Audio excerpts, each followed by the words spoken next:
te chung zu kalim ka thil sual din a hlir hi ka ma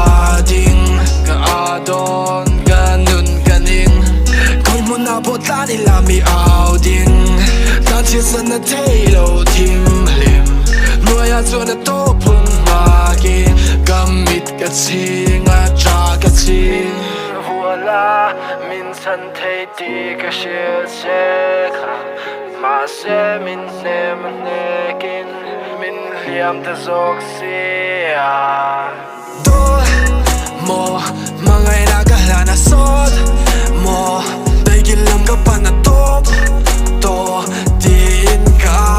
ma se na minente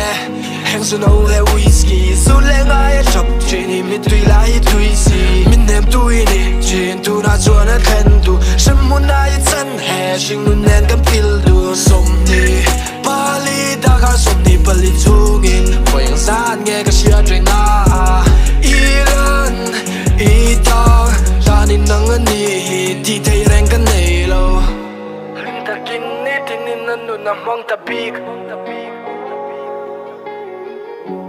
ma son ni tin ni na vula ma ka ti ka ta ni lo chu o ka ti ke mora changa fan nin ka chip tin min su ril theng in a ti ka ta na chari rem lo ka chik china ti kha ka tik si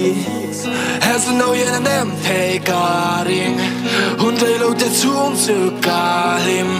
ka thil sual din a hlir hi ka ma ding ka adon ka nun ka ning koi mun na botla ni la mi au ding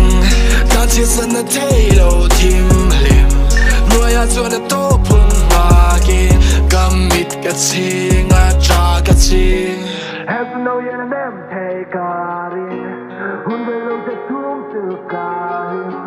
ka thil sual din a hlir hi ka ma ding ka adon ka nun ka ning